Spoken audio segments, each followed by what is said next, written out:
do these things. For me, it's not work. And it's also not, I explained it to Jeff, but it's not a side job. It's not. Do you get paid, coach? Yeah, I get a little paid, yeah.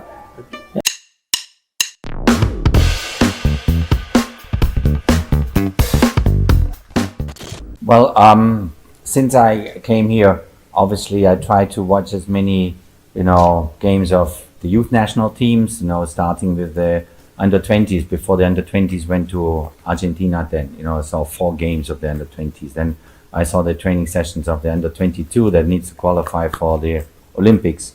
And then obviously the under-24, which I went back and forth with the coach about giving him the players from like Kangin and Hong and other players, from our team. So no, we are constantly watching and talking. And me personally, I first of all watch my players. I wanted to see, how they do. I think now over these last 6-7 months, and this is only the 4th camp now that I'm doing, I'm responsible for. I got a really good overview of the players, of the league, of their situations in Korea or their situation in Europe and other countries where they play. And I have a pretty good idea.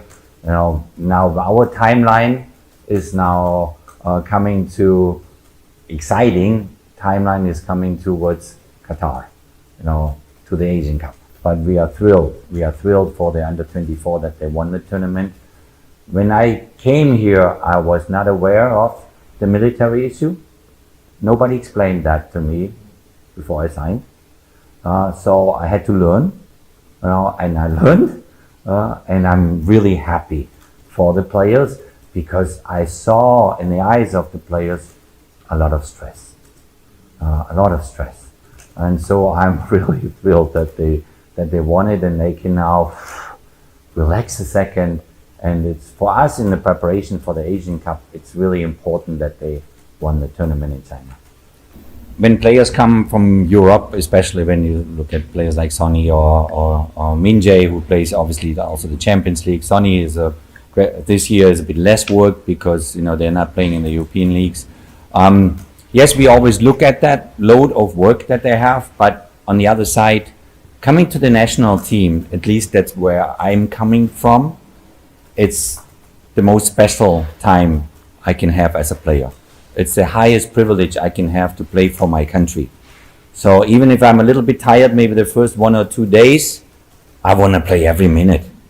I want to show my country that I'm up to the task and I'm highly, highly motivated. So for me, national team was always like it's a bank holiday, like today, Foundation Day. But so yes, we kind of look at the load and we train maybe some players a little bit less towards the game. But when the game comes, they want to perform. They want to perform for their country.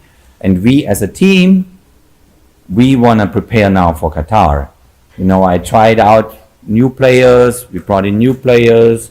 We changed some things, in the first 3 camps. Now we have the last camp before World Cup qualifier. And then after that, we go to Qatar, and I hope you all come to Qatar. So that's why we need now to focus on how we develop the team. And I'm sure that Min Jae doesn't want to play less minutes, or Sonny doesn't want to play less minutes. When they come here, I see it in their eyes. They want to play. Even if their first 1 or 2 days are jet lag, bit tired, it's normal. But that's part of being a national team player. Ask Messi, when he flies, or Neymar, when they fly back and forth South America and Europe and the same. And Sonny and Min Jae and Jae-sung and Ijan, they get used to that. They are used to that. In Burma, they're used to that. And then we give them a little bit less workload the first 2-3 days, and then we want to play a good game.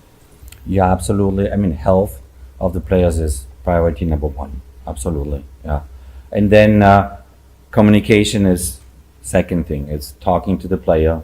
Obviously, with Ange, I have a great relationship. We talk. But for us, every time when they come in today, and tomorrow they come in, we talk to the players, we see where they are, we schedule the workload in the training session, and then we'll decide then, what to do in the games. But the same ambitions as Ange has with Tottenham, the same ambitions we have with the national team, and the players know that. And I played this for 15 years.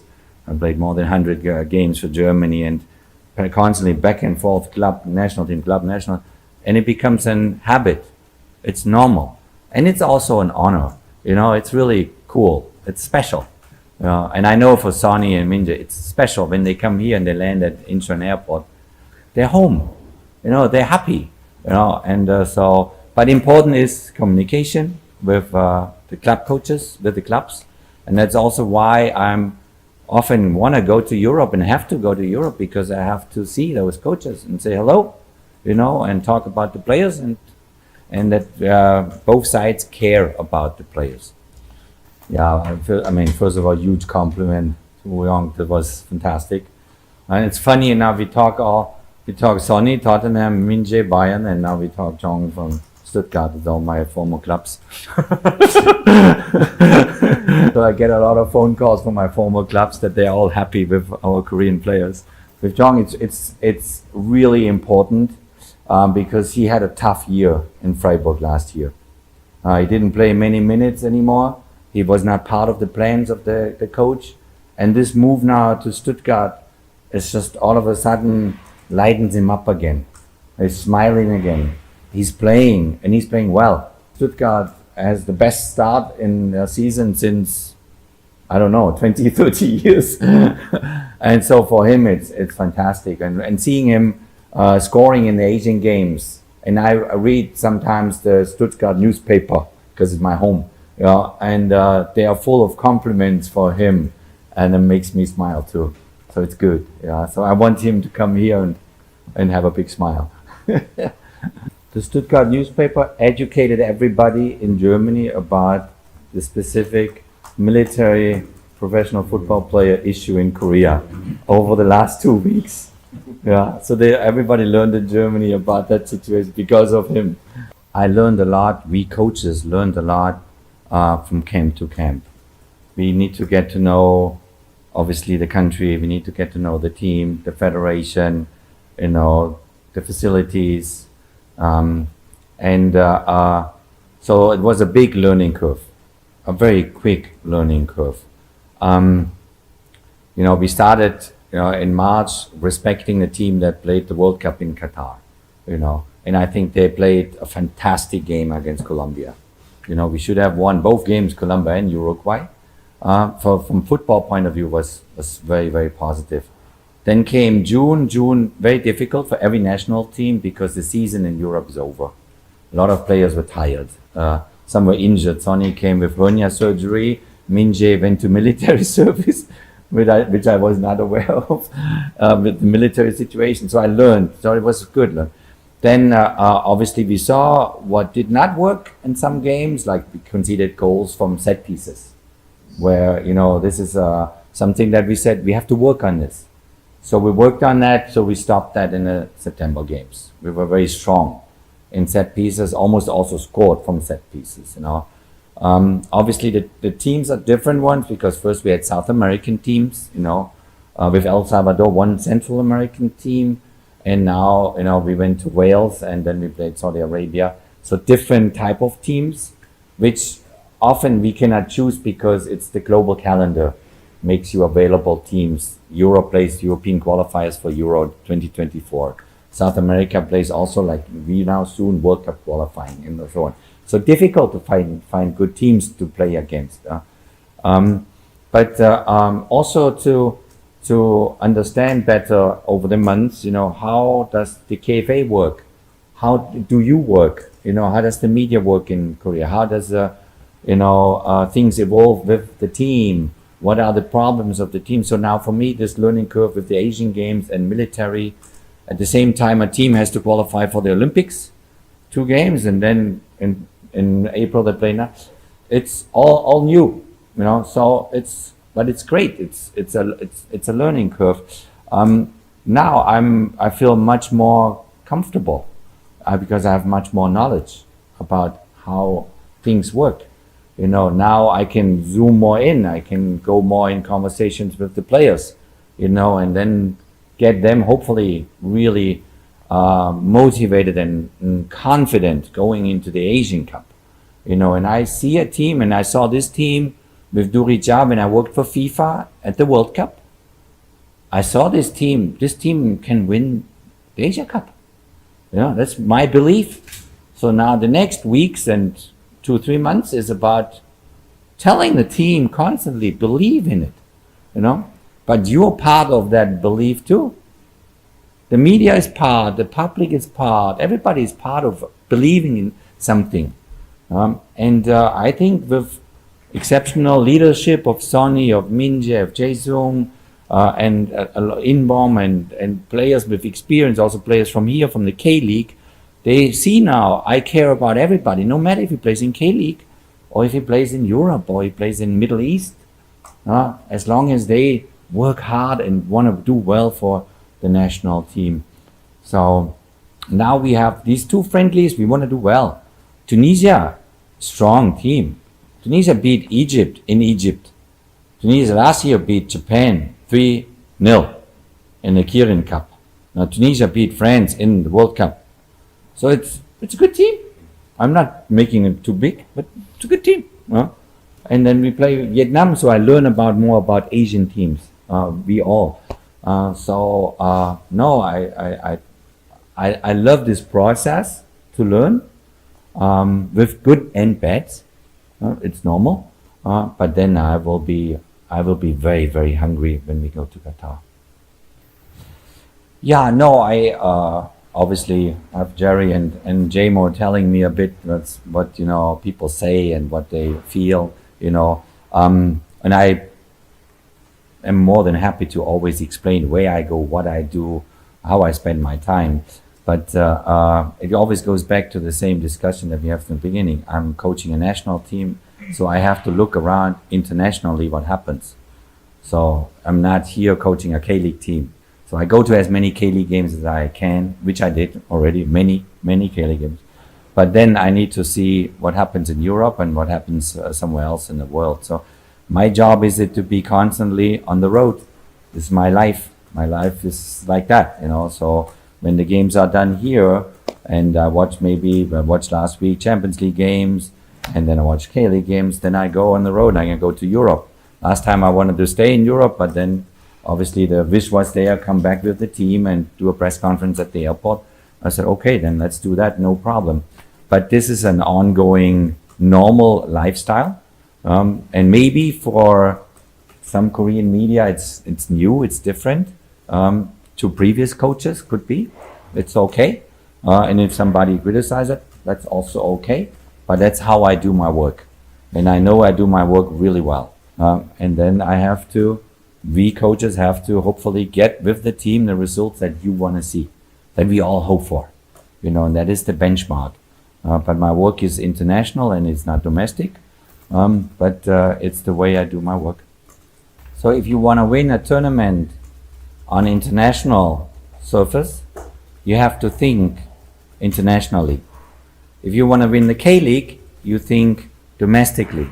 You need to know the players in Gwangju, you need to know Ulsan, Busan, Pohang. That's what the coaches do here, and they do it really well. For me, if I want to win the Asian Cup, I need to know everything about my opponents. I need to know where those opponents' players are playing. Like for example, now Tunisia, a lot of them play in Europe, many of them in France. And if I want to win an international trophy, I need to think about what happens internationally. That's why when I had the honor to come back after the last game and I made that comment, I said, okay, if KFA wants to move forward, which is our slogan, right, moving forward, I think KFA needs an office in Europe because 70% of my players are in Europe. And look after them and look after Owen in Glasgow, after Young in Glasgow, after Sonny in London and so on, because it is an international competition, the national team, The club is different. The club team is different. The work of a club team coach. I saw my friend Dan Petrescu yesterday after the John Book game, and talked with him for 10 minutes, and his work is different. He needs to know everything about all the other teams in K-League and as quickly as he can. And he's a quick learner. He's a very fast thinker then. But my work is I need to see what's going on in the world. And hopefully after a very successful Asian Cup, I need to go even more international and we prepare this team for the World Cup in America, Mexico, and Canada. So it's a different work. It's a different work. So my office is everywhere. My office is my laptop, like your laptop. So no matter if I sit in a Starbucks or if I sit in Los Angeles or in Berlin or doesn't matter. This is the way, an international coach works. If I coach, nationally, different, and it's Yongbo and Ulsan and then in Jeonju, and it's a different work. Yeah, so that's why, it's okay if you always want to know where I am, and I'm more than happy to tell you where I am, and that's why Jerry is now helping me to get you connected in different ways, also like those Zoom calls or whatever. Yeah, but I need to know what goes on internationally. It's very important to me because that's my competition. My competition is outside Korea, not inside Korea. Yeah, when you are like 95 days or 3 months prior to a tournament, and we had now 3 camps, basically now we go now a 4th camp, we have a pretty good idea now how the team looks like going into Qatar. Who are the most likely starters, who are the players coming in from the bench. We are happy with every talent coming through and prove this point, like Wu Yong does right now. But you also need, when you get closer to a tournament, you need consistency. In the beginning in March and June, you can rotate more just to give players an opportunity to play. But when you get closer to the tournament, you need to have a good idea in mind. This is how I look at least the 8, 9, 10 players, the backbone of your team, most likely if no injuries happen, God forbid. So the door is always open. The door is always open for young players, new players, like now also under 24 or under 22. But we coaches, we have a pretty good picture already how we want to go into Qatar. Very good point. As I said just now before, the door is always open for young players or new players to prove in their league, how good they are. But for us now, going on 3 months prior to the tournament, it's important that we start to kind of fine-tune certain things as well. And it's not only the technical side where you bring the players together with the qualities that they have on the pitch. It's also we need to create a group of characters, of individuals that form a very hungry team to win the Asia Cup. So one thing is, yes, it remains open, but we also need to build chemistry. The chemistry that they kind of talk to each other and develop this drive, this hunger, we're going to go to Qatar to make it happen. So that's why it's important now to become consistent more with the roster. Still keep it open, the door, if there's a special talent. It's okay. But it's also important that the leaders of this team, like Sonny, like Min Jae, like, the Jae Sung and the older ones, that they form this group to get them basically focused to develop that really chemistry, this hunger to win it. Yeah, I'm still waiting for Korean TV that I'm invited to football shows and talk football. For me, it's very important to be connected, as you now more and more understand, And for me, doing ESPN from my home, I'm sitting at home, after watching maybe European Champions League, for me it's fun. For me, it's fun because I understand then, okay, what happened internationally, what did the players do, who played where, how did they play, what did the coaches do. So discussing football, if it's now on TV or online or with you, for me, it's enjoyable. Because for me, football is joy. I love football. So wherever I do these things, for me, it's not work. And it's also not, I explained it to Jeff, but it's not a side job. It's not. for me, it's enjoyable to talk to you here about football, to learn from you, as it is when I talk with ESPN, other people, or when I talk to Gary Lineker from BBC, or when I talk in America with, or wherever in the world, you know. Sometimes I talk to Sky Italia in Italian, and it's all about understanding the game in different places in the world. You know, so now I have my knowledge over the last 40 years in football, I'm talking only about football, okay, is became bigger and bigger and bigger because of all these conversations. To learning from the journalists, learning from the coaches, learning from players in different continents, you know, and this is why I feel very comfortable in what I'm doing, you know, to coach an international team, but I coach it in an international way and not in a domestic way. So if you come and you invite me to your online television show or, you know, or chat, I come. I don't know where I am in that moment. Maybe I'm sitting in a Starbucks in, I don't know, in Paris next to Kangin and we do a chat, no problem. For me, this is very enjoyable. 방송사에 돈을 받으시는지 안 받으시는지. Do you get paid, coach?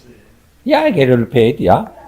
Yeah, you know, after, I don't know how much you know about me, you know, I have 6 children projects in Europe, you know, and raised millions of dollars for these projects, and orphanages home in Eastern Europe, and give a lot of money to these children projects, you know, which is also outside of football, you know. And for me, going and doing things, it doesn't matter if it's paid or not paid. For me, it's learning. You know, when I go in a university and I do a talk with 40, 50 students, I'm learning from the students. If I go in a television studio and I talk football with other people, or I go to Berlitz school and learn your alphabet, when I know the alphabet and I can read it more and more, then I can start to understand you better. Why is this? What is the history of Korea? Why are you doing this? Why are you asking these questions? And I will never stop this. I will never stop this. You know, and I will never retire. I tell my wife all the time, I never retire. Because I'm hungry for knowledge. I'm hungry for learning. You know, so I don't need a pension fund. I will continue to work and hopefully to kick the ball around. Also, I play every Sunday when I can in America. Sunday 11 against 11 with old people, you know, old guys. And I love it. I had a similar situation when I started the United States with Mexico. You know, Mexico seemed to be ahead. Mexico was winning more games and was looking stronger. The only way you can change that is to play them. You know, so my wish would be, let's play Japan 2 times, 3 times a year. You know, and when you have a rival, a big rival like Japan, a lot is mental. A lot is mental. You know, they have very good quality players. It's a good team, but so do we. We have very good quality players, and we have a good team. To build the belief in beating your main rival or beating teams that seem to be bigger than you is play them as often as you can. So what I did with America was I said always give me the best teams, even if we maybe get a lesson. Maybe we lose against Brazil, we lose against Argentina, or we lose against Germany or France. But you have to play these these better teams in order to learn, to grow. Unfortunately, this year there was no chance to play Japan prior to the Asian Cup, hopefully then. So I couldn't try that out. But maybe after the Asian Cup, maybe we have a chance to play 1 or 2 friendly games a year with Japan. Just to build the belief that we are eye to eye, that we can beat you, you know. Is it difficult? Yes. For America it was difficult to beat Mexico, but then we started to beat Mexico because we played them more often. And then suddenly Mexico said, ooh, what is happening? You know, and they got more and more respect for us. Is there a lot of respect for Japan? Yes. You know, I played with US, then Germany 3 times. I beat them twice.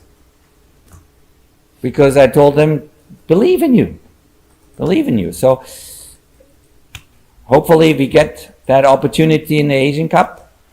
Hopefully in the final. That's what we're going to work on. We're going to work on when we have a lot of games before the final that we have to win. But yes, then I'd love it. I would love it. But we give them respect. Yes. No, we will definitely utilize him a lot, because I think he's hungry for minutes. Yeah. And I was in touch with Luis Enrique and talked to Luis Enrique, and Kangin's situation is on one side wonderful because we have a player at Paris Saint-Germain, which is huge. It's huge. On the other side, his own personal position at Paris Saint-Germain is still very, it's not the strongest because he's a young player trying to find a spot and trying to find minutes to play. So it's a huge learning curve now for Kangin the next few years. But here, when he comes to us, then we want to help him grow. So we give him as many minutes as possible on the field, and also understand what it will take now to become a top player in Europe. You know, he starts now his career basically from the first steps with Valencia, Mallorca. Now Paris Saint-Germain is a big step, and we are here to help him. Watch a lot of games. It will be a mixture, obviously, between the European players and the K-League players. Will be always like, and I had a similar situation with the US too, mixture of MLS players and European-based players. You know, that's a normal. Now, how the percentage is, if it's 50-50, 60-40, 70-30, we'll see then once we have the roster together, and you can see it then before we go to Qatar. But I think after now 7-8 months, basically we have a real good picture about all the individual players. We see the talent. We talk to our coaches throughout the country. Duri has probably seen even far more games than I have seen. So we know where the talent is, what they're capable to do, where they are right now in their careers. Yeah. 감사합니다. 마치도록 하겠습니다. 감사합니다. 고맙습니다.